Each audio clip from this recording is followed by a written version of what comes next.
This program is brought to you by Ubalaba Ilonggo Ware, Gralex Glass and Aluminum Services, Chicken House, Ting Ting's Native Food, Chong Tapsilogan and Sizzlers, and Green Tree Gelato.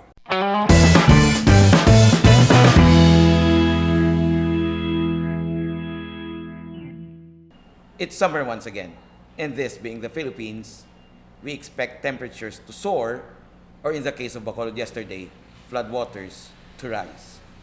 And this being Negros Island, we expect the Tiempo Muerto, when work slows down or stops in the haciendas of the island. Hunger and poverty are expected to deepen in the countryside. And then there's the Holy Week, a time to reflect and ponder on what's happening to us and to our country. In 2016, summer, Rafael Coscolluela, former governor, told then newly elected President Rodrigo Duterte to call him if he wants to settle differences with him. It was, for many Filipinos, a summer of discontent. Are we still in another summer of discontent? Today, we talked to Lito Coscolluela, former governor of Negros Occidental and one of the lucid thinkers of his time. Lucid thinkers of his time. We shall talk about the lack of discourse, the lack of debate even, especially in the age of social media, when everyone thinks he or she is an expert. And we have the former governor, Rafael Coscolluela. Gob, welcome to Editor's Table. Thank you, Joel. First time ko and thank you for the opportunity. Thank you for the time, Gob. Yeah. First of all, let's talk about that incident in 2016. What did you actually say to then President Duterte, newly elected president? That enough was enough. No? His demeanor as a candidate, as a potential leader, this was not sending very good signals to the population, particularly the young Filipinos. Ang insulting language, he was in the habit of insulting everyone. In fact, I lost count of the sectors na wala niya pa mainsulto. The insult that broke the camel's back was when he insulted domestic helpers.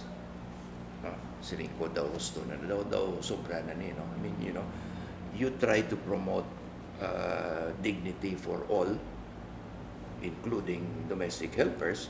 Kabalo ka man ako, hindi na sila naglalin, no? But for someone like Duterte to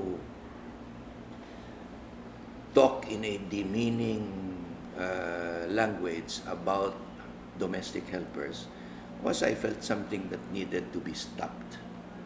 So I told him enough is enough. And I told him that if he did not agree with me, he could always come to Bacolod and we could settle our differences.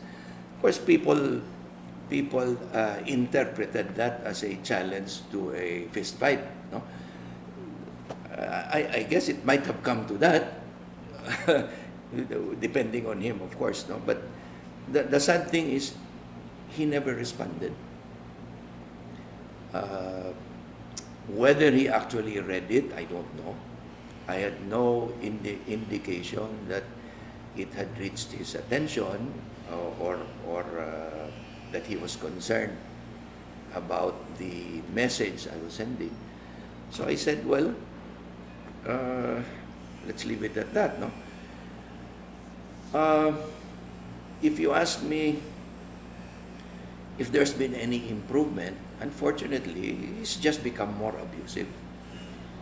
And it's worse because he holds the position of president.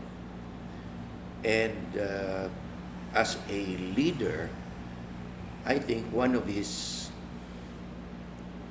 probably sacred duties is to find ways to unite his people.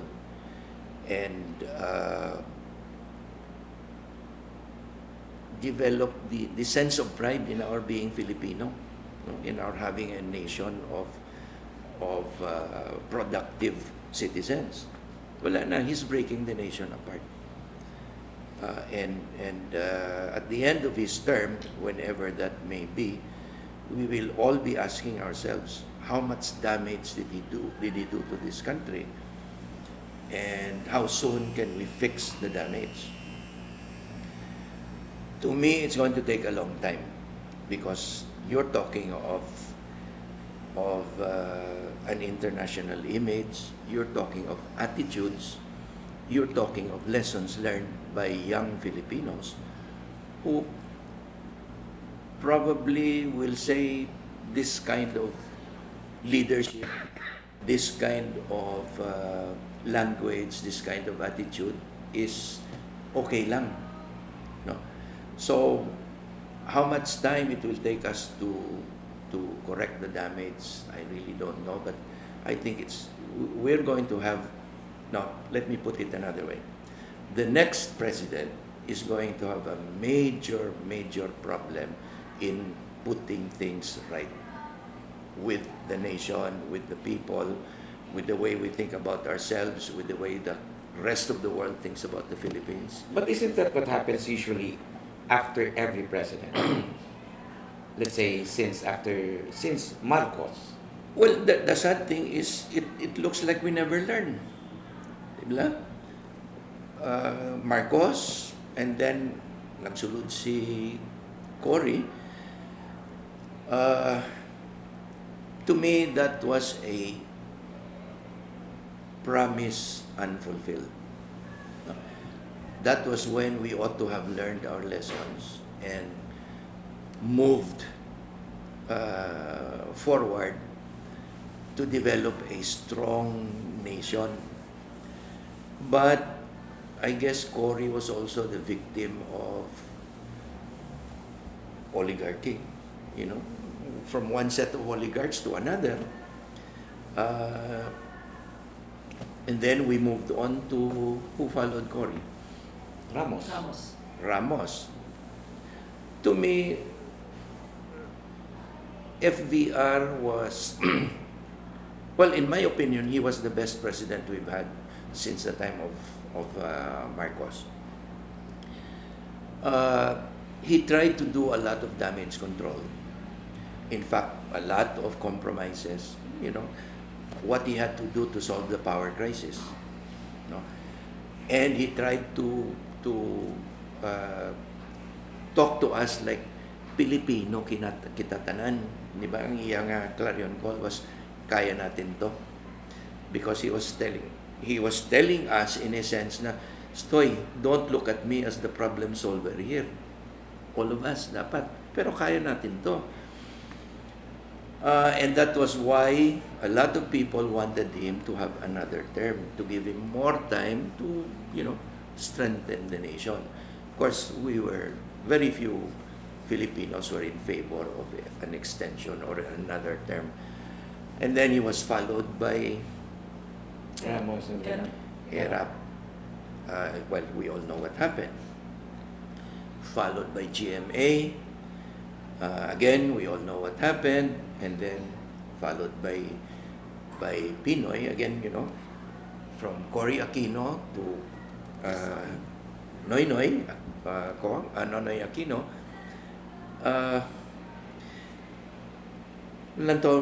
What happened during all those years in between one Aquino and another? We did not become a strong nation. Although Pinoy, in fairness, was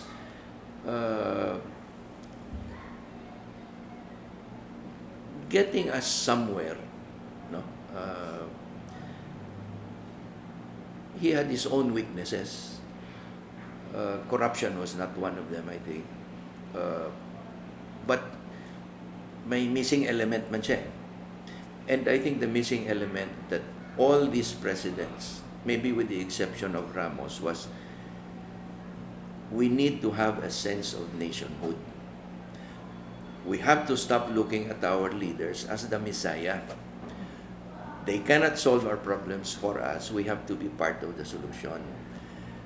And unfortunately, this particular president that we have now likes to pretend that he is the Messiah. And in my view, he is destroying the nation. But isn't that the problem when nations are ruled by sound bites? In the Philippines, Well, in the US, it's actually ruled by Twitter. Trump. that's true. You know, no. Ang Because like, if you look at Marcos, it was Bagong Lipunan. That was the call. During Cory, it was the Filipino is worth dying for. And then fighting democracy. for democracy. And then when it was Arab's time, when Ramos came, it was kaya natin to. Kaya natin. And then when it was Arab para sa masa. And then you have Gloria, what was Gloria's call? I Strong forget. nation. Strong Republic. Strong Republic. Yeah. And now, well, let's say, patayin natin lahat. I don't know. but when we come back, let's talk about the state of affairs of the Philippines after the break.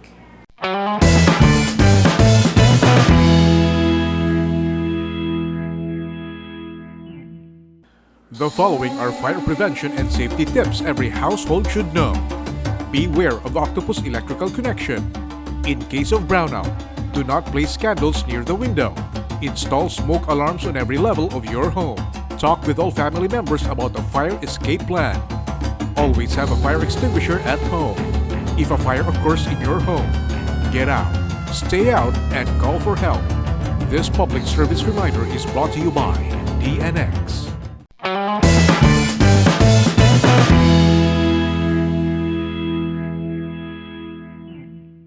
And we're back on Editor's Table with former Governor Rafael Coscolluela, one of the, let's say, lucid thinkers of his time. Gov, how would you describe the country's state of affairs? As a people, we are fragmented. We're not thinking of nation, we're thinking of ourselves. Identity politics.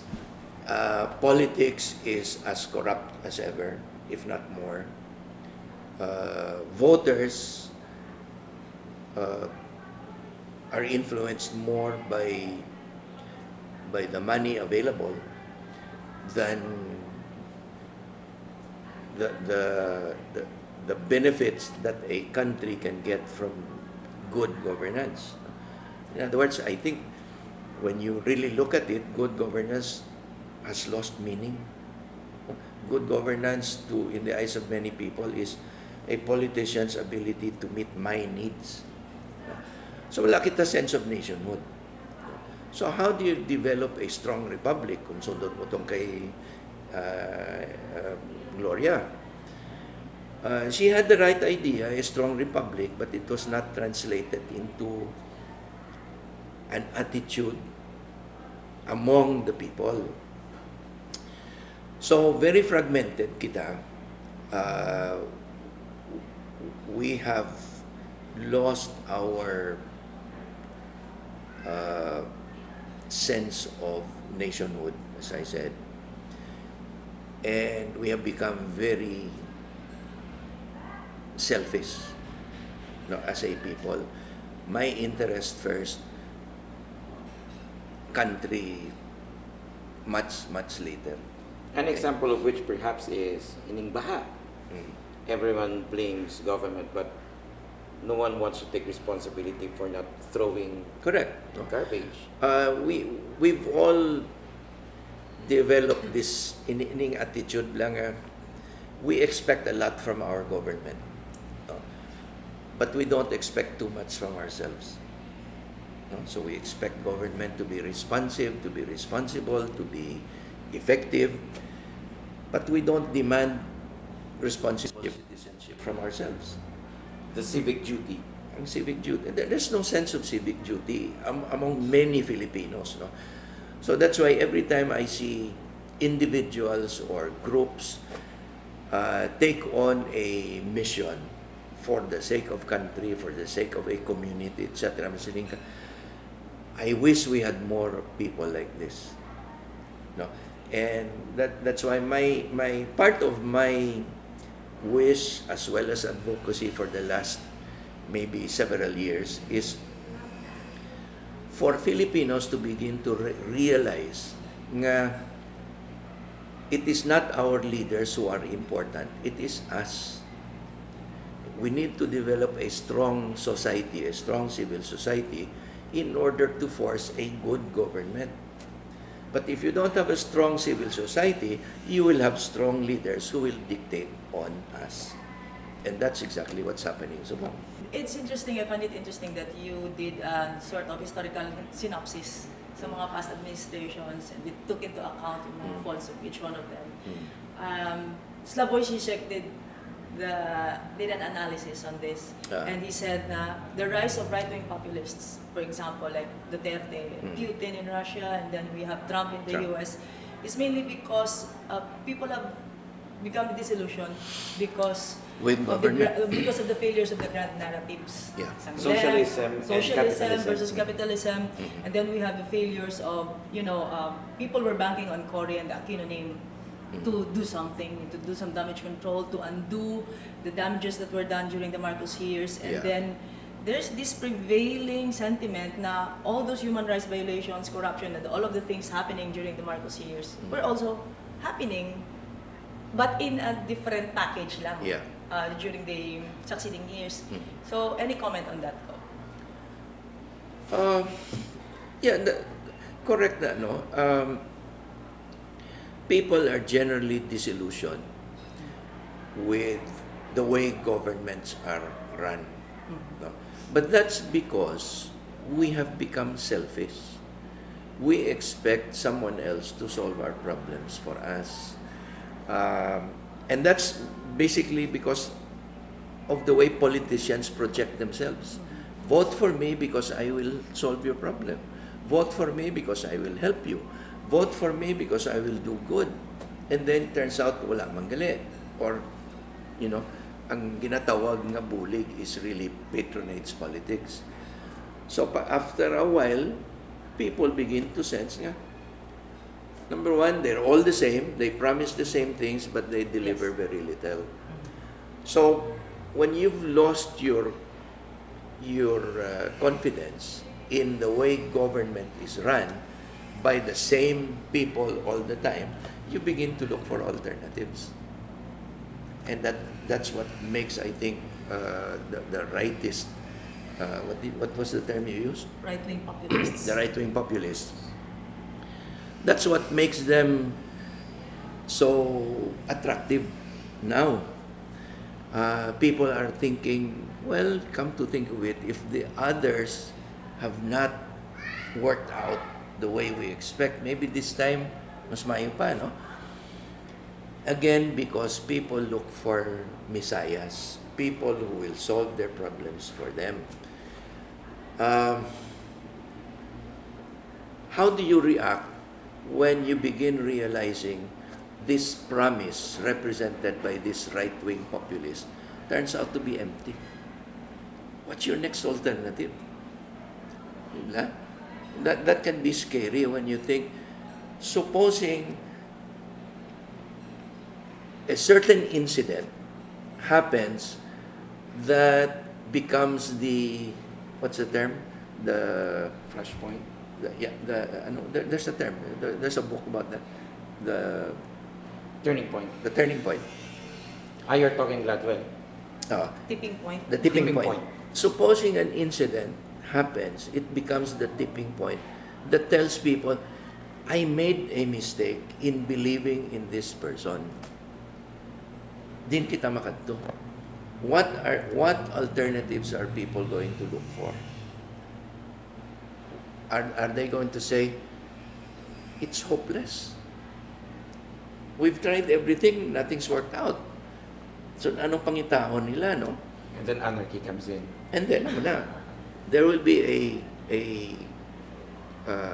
competition among different interest groups who will say, I'm the better option now. So may struggle for power. That's why I'm apprehensive about the prospects for the next president. Whether it is someone who, in the case of VP Leni, for example, if she takes over, if the incumbent dies before the end of term, or it becomes elected, no?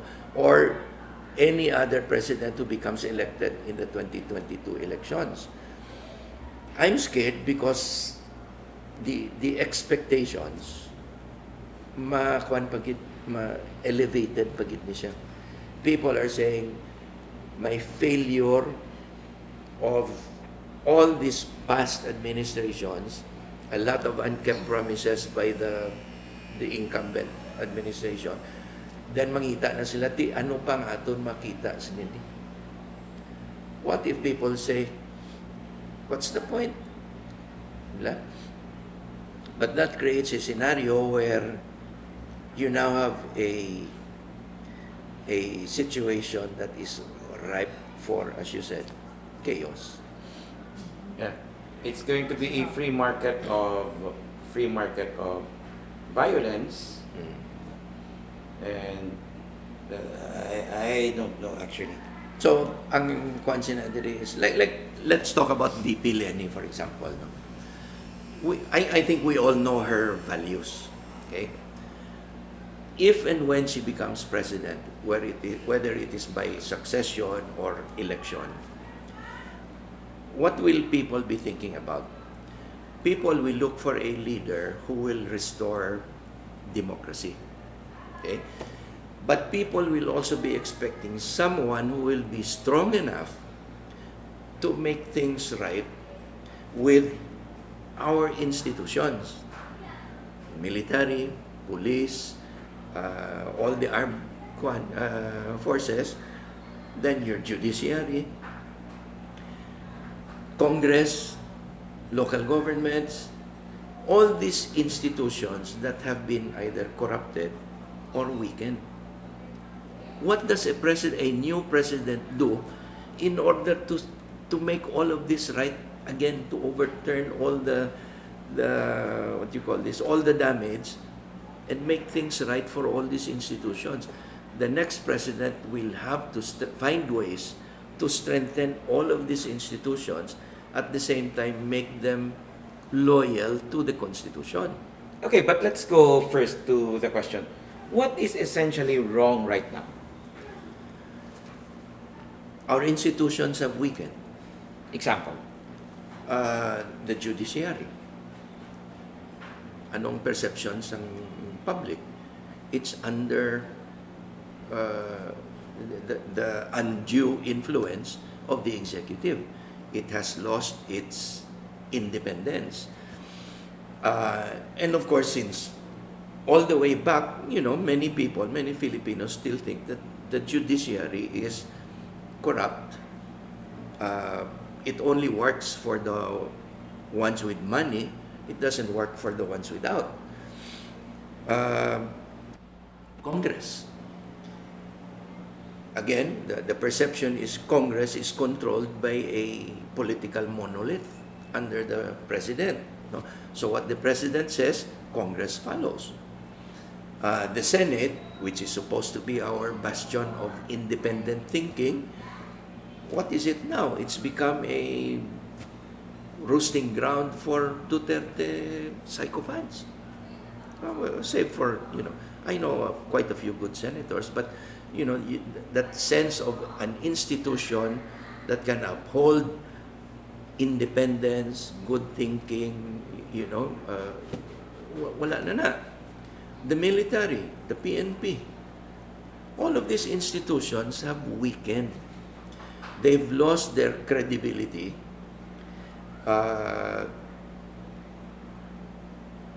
Unfortunately, even the military and the PNP also think, in many cases, that civil government is not doing its job. So they're beginning to develop this attitude. If civil government is not capable of doing right or doing well enough, then maybe it's better nga kami na lang. This is the kind of thinking that's beginning to to trickle into the mindset dito sa Muslim Mindanao. No? When we come back, let's take a look at figures. What does the United Nations say about the Human Development Index in the Philippines? And a lot more after this.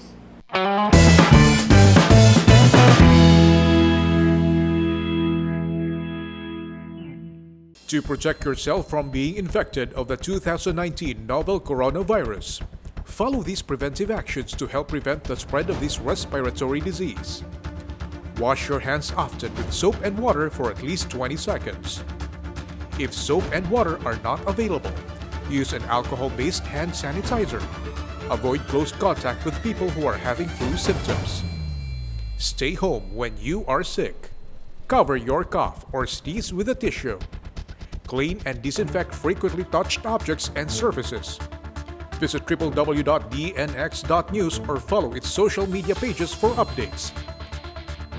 Be safe. Be informed.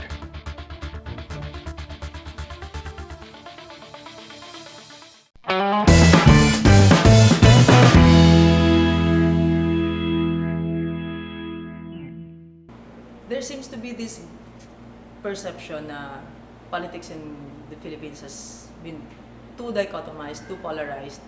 Nga daw, natunga na siya between two colors, the yellows and the reds. And there's also a growing perception na do wala na gets some choices because both sides have their own agenda. Do you think that that's also one of the reasons why we cannot rise as a nation and rise above our problems?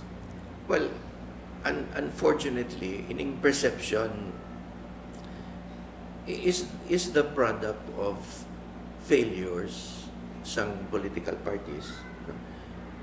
And it is sad when people think that's the only ano tawag mo sa hasta na lang kita dira, no? Red or yellow. I think there is a significant proportion of the population that is neither red nor yellow. No? Unfortunately, kung adapt ka sa position that runs counter to the administration, you're labeled yellow. True. Kung imo naman niya kuan nga masiling ka, you know, Aquino hater ka, for example, pula ka naman. I guess tiyan mo ng isa naton ka balatian ang labeling lang. You get labeled yellow or red. Which is quite surprising because you were saying a while ago, money politics, patronage politics, I vote for the leader who can fulfill what I need. Yeah, correct. That is actually strong in Negros. Yeah. The amo mentality. Mm. And then now you're talking about reds versus yellows. That's actually bulang. Negros also. Have we influenced the rest of the nation? I don't know if you can call it influence, no? Because I think simultaneous ning phenomenon all over. Again, earlier you were pointing out to I don't know if it's typically Filipino mentality, meaning the peasant mentality, the peasant mind. Nga you always look for a strong leader that you can depend on, and you don't necessarily place the burden on yourself to be, you know, more independent.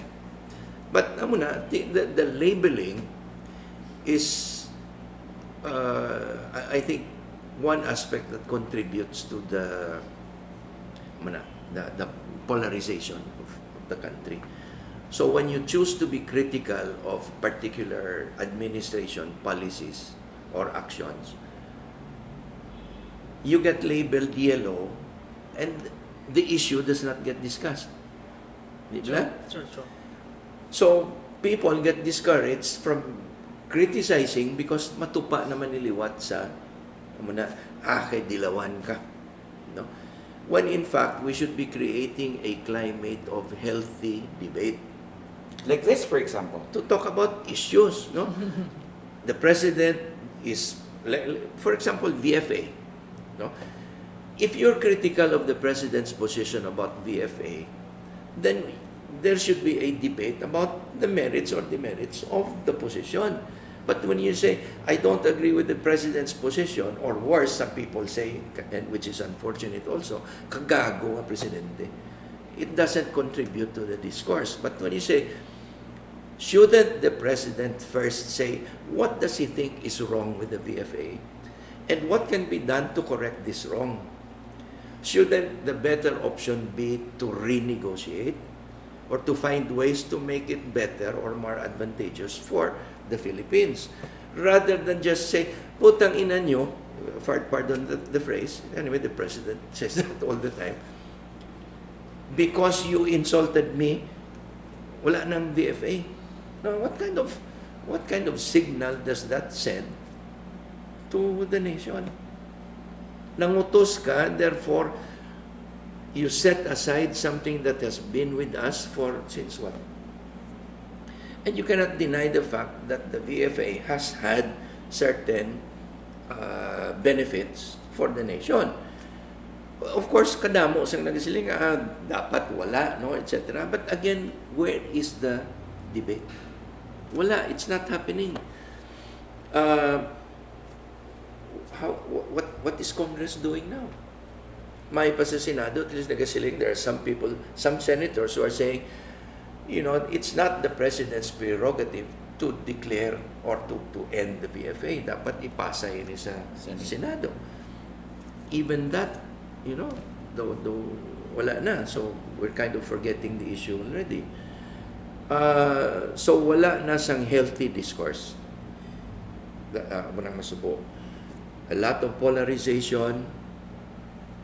So, damo na sang natakan mag-express sang opinions. When people start saying it's pointless to argue, to debate, because matupa man lang nagyapon sa insultuhanay, the ones who have strong opinions, who are ready to do something about it, are the ones who will dominate. The ones who keep quiet are the losers. That's what, sino nagsiling? Who's the famous personality who said the moment you begin to say nothing, something like that, your democracy weakens when people begin to say or begin to withdraw. Hindi ka na maghambal anything because amo mo lang nagyapon, no? So we've lost that ability to discuss issues and to find a way of resolving the issue. Or have we become more fragmented, especially in the age of social media? Everyone has his or her own echo chamber, ideological cave, or political ghetto. Ina nga phenomenon, I think. The social media, I think, just really allowed the surfacing of what we already were. Ang wala na lang subong political group on social media, ang balikuson mo. No? So, subong na, tungod sa social media, all of a sudden, mabalaan mo na kung paano si Hana magpaminsan. Balaan mo na kung anong attitude ni Julius. Mabalaan mo kung anong ginapinsar sa people you never even knew about. No? All of a sudden, somebody says, has an opinion that you disagree with. Somebody has an opinion that you strongly agree with. So, you choose sides. And social media makes this much more possible. So, nag-surface tanan. No? I don't think it was social media that changed us. Social media just surfaced all of these differences. Oh, yeah, exactly. Became a platform. Exactly. Amo naman kita siningadaan, we just didn't know about it because wala sang, social media. So, is social media healthy?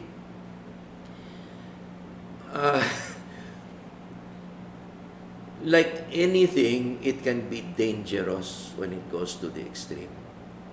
Fire is good when used for cooking. Put yourself in the fire and it's bad. Diba?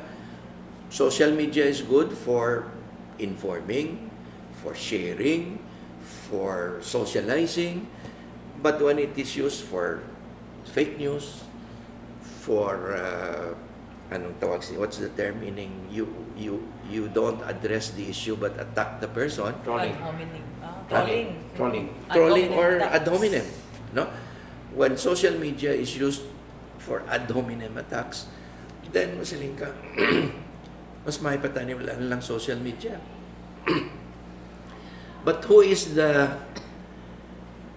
policing social media? Wala.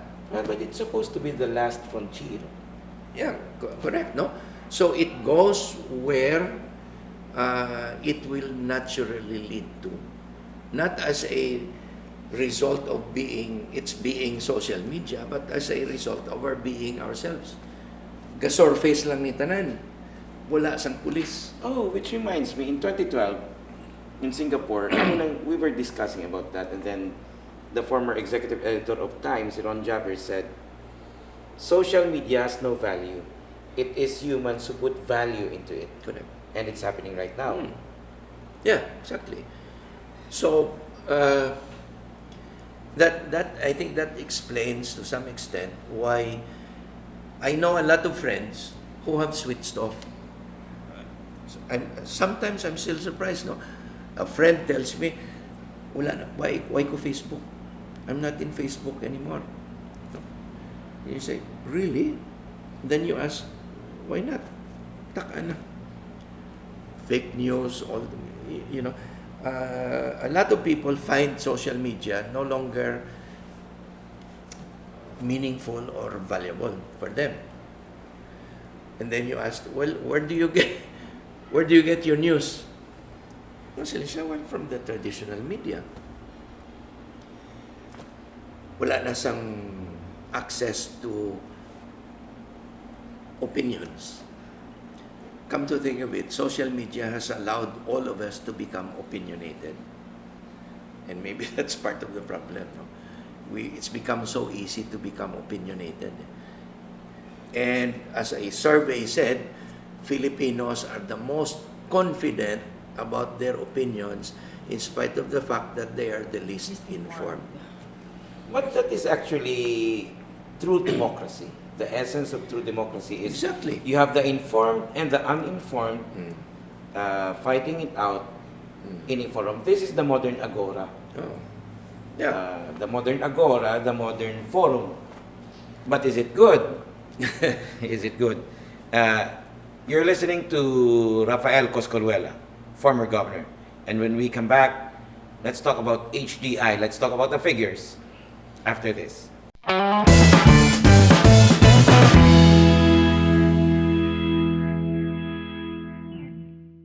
The following are fire prevention and safety tips every household should know.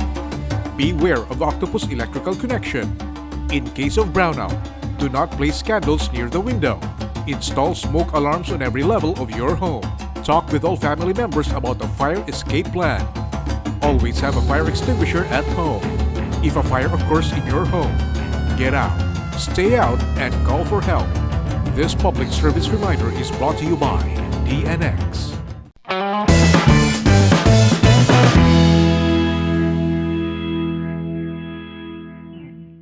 And we are still with former Governor Rafael Coscolluela of Negros, Occidental. We talked about impressions, but impressions are impressions. Your impression might differ from mine. Now let's go to figures. Since when ginagamit ang Human Development Index as a gauge?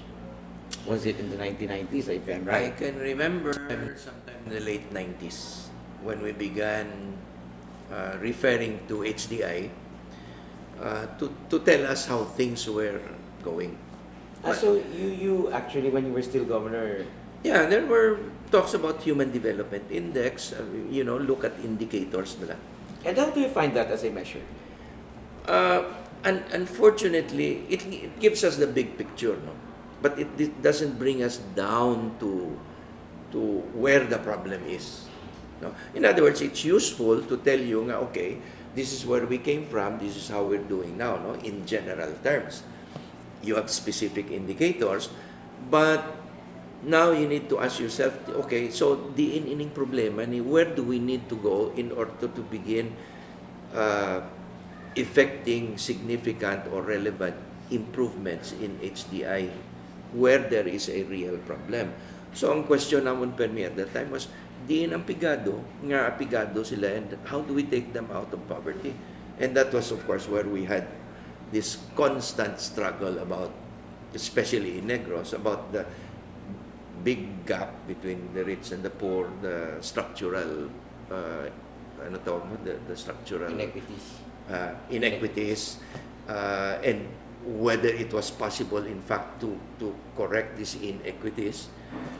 That was a real struggle. So when you bear in mind in the Human Development Index as a measure of success, no, of human success, makita mo man nga if you see the gradual improvements, you can say nga, okay, we're getting somewhere. Pero when you look at how far or kung ano pa kadako ang problema, you know, then you're saying, you'd better not be too self-congratulatory because kadako pa sang problema nga nabilin. No? Okay, if we take a look at the HDI of the Philippines Human Development Index, this is what it means. Let's take a look at 2015, last year ni Pinoy. We were 115th out of 189. It's always 189 countries being surveyed. In 2015, we were 115. 2016, we fell to 116th. 2017, we went up to 113th. 2018, 106th. And 2019, same rank.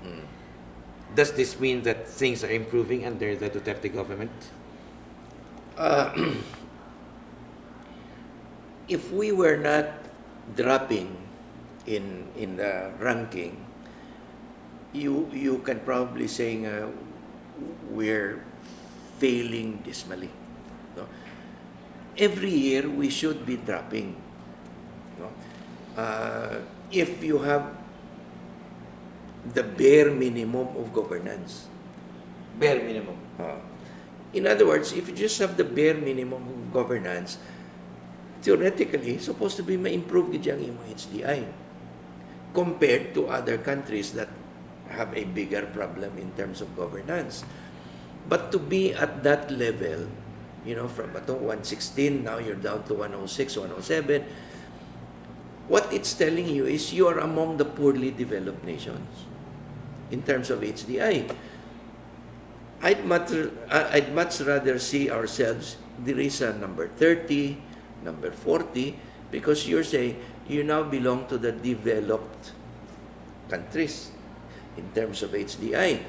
So this ranking is telling us we're still in the rank of the underdeveloped. In other words, kadako sang problema. So even if we are climbing, yeah, even if there's an improvement, as I said, if there's no improvement, that means we're failing. You have to have constant improvement. And ang question is how fast should we be improving? Ang diri kita makasiling siguro nga the rate of development in the Philippines is slower than we would like to see. Much slower, in fact. Take the case of the recent study done sang literacy and mathematics ka science among our high school students. This was a study conducted in, the latest results were 2018. The study done in 2018 reported in 2019. Among 79 countries worldwide, the Philippines finished last, number 79, in terms of literacy, reading and comprehension.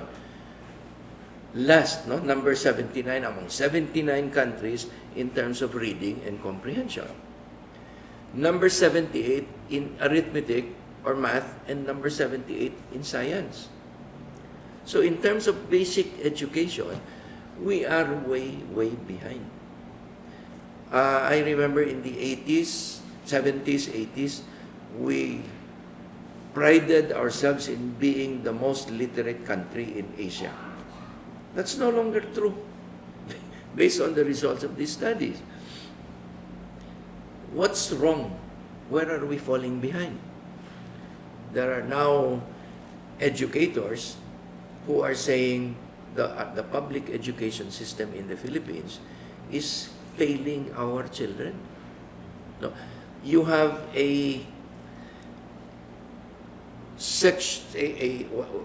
you have one sector that is getting access to good education, and you have a bigger proportion of the population that is falling behind. No? So can you say that in relation to HDI, there seems to be some kind of incoherence? How can your HDI be improving when your education indicators dropping. are desperately low? And literacy is one of the major components in ranking HDI. Exactly. So, di na ang consistency, no? It's a cause for worry, and, my own personal concern is the administration, the national government, does not seem to be paying attention. You mean to literacy? May level of denial pa. No? Literacy, reading and comprehension. How can we be last among 79 countries? What is that telling us? Our high school students who were surveyed don't know how to read, or if they can read, they don't understand. No? But in fairness, or to put this in proper perspective, this was a random study. I mean, this is not a study of all the pupils. Random. So I'm not sure about how large the respondent base was, but since it's the same system used for the rest of the 79 other countries, then pareho ang imo comparison point. No? But when you are told that you are last among 79 countries in reading and comprehension, you have to worry. So where's our HDI? Gov, you mentioned nga, institutions are failing, and then now, based on the numbers, though there's little to no improvement at all. Plus the literacy rate nga last kita. But supporters of the current administration are also going by another set of numbers, which are the surveys nga. They are trying to point out now, well, we are 89%. What about kamo? There seems to be an overwhelming, if you're going by the surveys alone, there seems to be an overwhelming support pa din for the president. How can we explain that kind of phenomenon? This is when I begin wishing I had taken psychology as a course. In order to be able to understand, to comprehend ining a phenomenon, you have to ask yourself, how is it possible for 80+% of the respondents of the country, as people will claim, to be, what was the question as approval, no? High approval rating of the president? When in fact, when you ask during that same survey or in another survey, do you approve of the president's position regarding China? Do you approve of the president's position regarding so many other issues? And you will find that the majority do not. So when you ask them, do you approve of the China position of the administration? They'll say no. I forget what the figures are, maybe I think 60% or more. But when you ask them, do you approve of the president? They'll say yes. No? How do you explain that? I'm not equipped with the skill to psychologize, no? The respondent responses to these questions. But you have to begin asking yourself whether the right questions are being asked in these surveys. Because this is what may be contributing to this lack of coherence between one survey and another. And on the other hand, as Julius was saying earlier, perceptions. Your perception can be different from mine. And who's to say that you're right and I'm wrong? Di ba? So, the thing that is sad is when people say, you're wrong because you represent the 15%, and I'm right because I'm with the 85%. Di ba? Saan kita nag-develop sa munang attitude man? If there's one right person in this room and 100 wrong persons, that one person cannot be wrong. You know, I mean, the assumption being that he's right in the first place, no? 100 people saying he's wrong does not make him wrong. But ang kakatabo sa ato niya, I represent 85% that says it is right, you're only 15%, therefore you're wrong. As we have said, if you have Lito Coscolluela as your guest, you need more than one episode. True. Yeah, well, but finally, Gov, the question at first was, are we still in another summer of discontent? Are Yeah. we? We are, and it can only get worse if we do not find it in ourselves to stop looking for messiahs, to stop looking for other people to solve our problems for us. We have to begin thinking of ourselves as a people who have the inherent ability to be better. But the circumstances do not allow us to be better than we are now. That's because of our leadership and our failure to think better of ourselves. Thank you, Gov. Pag-asa said that the El Nino or the extended dry season would still be felt until the first quarter of 2020. It's also Quaresma in the Philippines, a time to reflect, a time for devotion in a season of reflection. This has been Editor's Table. I'm Julius Maravelos. I'm Hannah Papasin. Have a good day.